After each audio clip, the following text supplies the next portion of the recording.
Les 24 dernières heures ont été riches pour le football sénégalais. La préparation des lions locaux pour les éliminatoires du Champ s'est concentrée sur l'efficacité devant le but. Les joueurs ont enchaîné les ateliers de finition et les exercices de circulation rapide du ballon, encadrés par un staff soucieux d'améliorer le dernier geste. Quelques jours auparavant, après le succès face au Nigeria, seuls 13 joueurs locaux avaient repris l'entraînement pour privilégier la récupération. Cette séance alternait travail de conservation et atelier physique dans une ambiance studieuse. L'actualité nationale a été marquée par l'onde de choc provoquée par le tribunal arbitral du sport. En raison de la multipropriété de son propriétaire, John Textor, Crystal Palace ne disputera pas la Ligue Europa et devra se contenter de la Ligue Europa Conférence. Pour Ismaïla Sarr, l'ailier sénégalais du club londonien, la nouvelle est cruelle, d'autant que la veille, lors du Community Shield, il avait encore brillé. Face à Liverpool, il a provoqué un pénalty transformé par Eberechi Eze avant d'égaliser en fin de rencontre d'une reprise au premier poteau sur un centre d'Adam Wharton. Sarr a terminé la rencontre en héros, offrant à Palace son premier Community Shield grâce à une séance de tir au but remportée 3-2 où il a transformé sa tentative avec sang-froid. Les images de son but ont fait le tour des réseaux sociaux. Cette performance est d'autant plus remarquable que Liverpool avait renforcé son effectif avec des recrues prestigieuses comme Florian Wirtz, Jérémy Frimpong et Hugo Ekitike. Dans le reste des compétitions africaines, le championnat d'Afrique des Nations 2025 livre déjà son lot de surprises.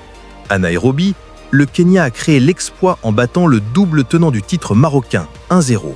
Réduit à 10 dès la 14e minute après l'expulsion de Crispin et Rambo, les Harambee Stars ont résisté et inscrit le but victorieux.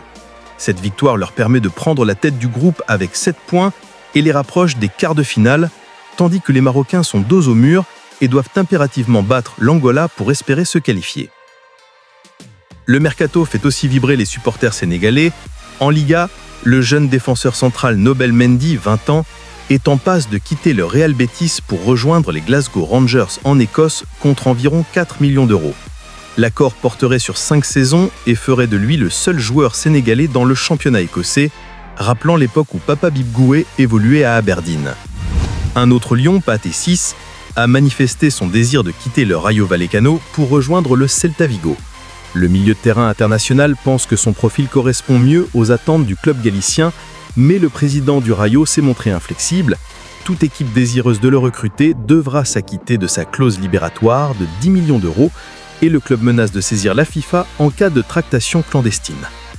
Sur la scène continentale, Génération Foot, vainqueur de la Coupe du Sénégal, affrontera l'Académie Amadou Diallo de Côte d'Ivoire lors du premier tour préliminaire de la Coupe de la CAF.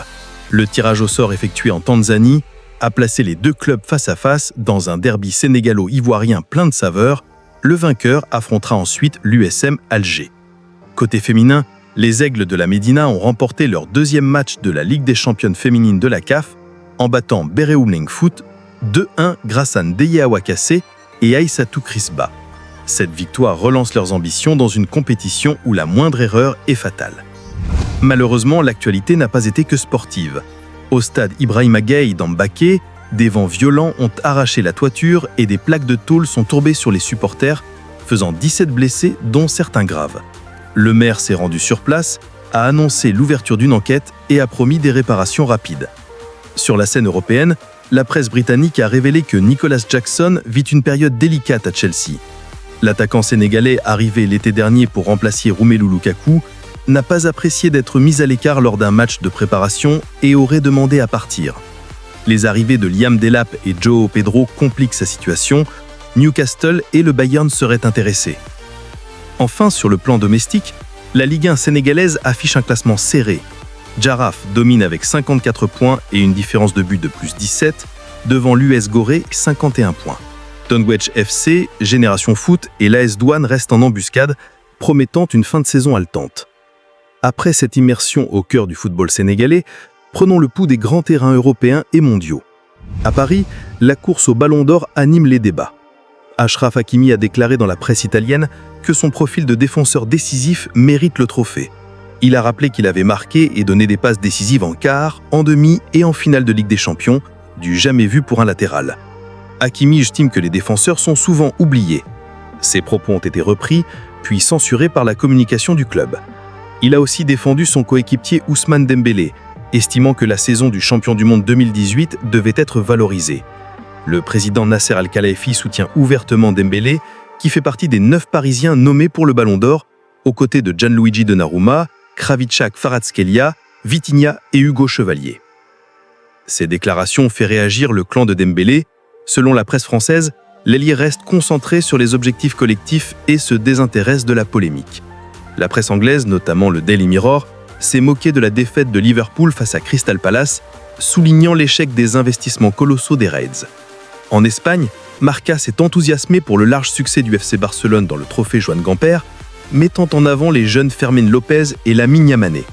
En Italie, on rapporte que l'Inter a renoncé à la piste du Nigérian Ademola Lookman au profit de Jadon Sancho, en disgrâce à Manchester United. Côté transfert, les rumeurs fusent. Tottenham discute avec Manchester City pour recruter le Brésilien Savinho, actuellement prêté à Girona. Chelsea envisagerait de renvoyer Christopher Nkunku à Leipzig pour convaincre le club allemand de céder Xavi Simons, auteur d'une saison brillante avec Paris. Un autre mouvement majeur enflamme la presse. Al Nassr aurait trouvé un accord de principe avec le Bayern de Munich pour attirer Kingsley Coman. L'indemnité avoisinerait 30 millions d'euros et l'ailier français percevrait un salaire mirobolant. Des sources allemandes confirment que Coman et le club saoudien se sont entendus sur les conditions personnelles et que l'opération pourrait atteindre 25 à 35 millions d'euros. Arrivé en 2015 au Bayern et héros de la finale de Ligue des Champions 2020, Coman devrait toucher entre 20 et 25 millions nets par saison. À Paris, on apprend également que le PSG s'est mis d'accord avec Bournemouth pour recruter le jeune défenseur ukrainien Ilya Zabarny. Le montant dépasserait 60 millions d'euros bonus inclus.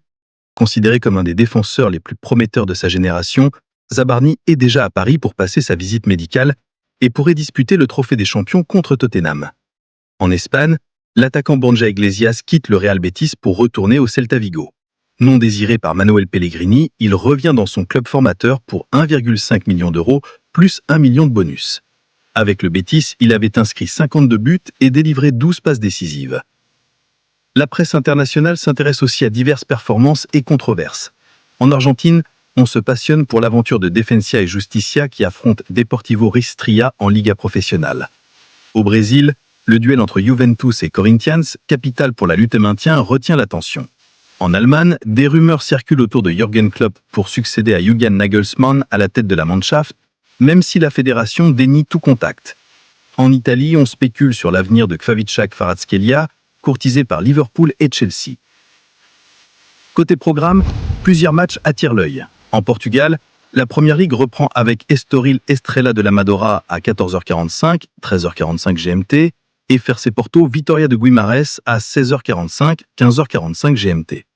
En Argentine, Racing de Cordoba affronte Quilmes et All Boys reçoit Patronato à 15h30, 18h30 GMT. Plus tard, à 19h, 22h GMT, Defensa et Justicia affrontent Deportivo Restria. En Primera C métropolitane, General La Madrid Canwells et Sportivo Baratas Central Ballesteros se jouent à 15h30, 13h30 GMT. Au Brésil, Juventus reçoit Corinthians à 20h, 23h GMT, une rencontre qui pourrait lourder dans la lutte au maintien. Dans le championnat féminin, Racing Club affronte San Lorenzo à 15h15, 18h15 GMT. Pour ceux qui ne peuvent pas accéder au site de score en direct, des services alternatifs permettent de se tenir informé des autres affiches mondiales.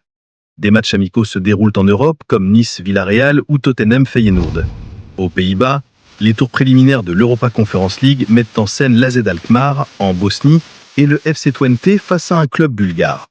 En Asie, la Super League chinoise et la J1 League proposent des rencontres intéressantes avec des horaires compatibles avec Dakar. En résumé, la journée de football promet d'être palpitante. La scène sénégalaise bouillonne entre préparation des lions locaux, verdict du TAS, exploit en Community Shield et mercato animé.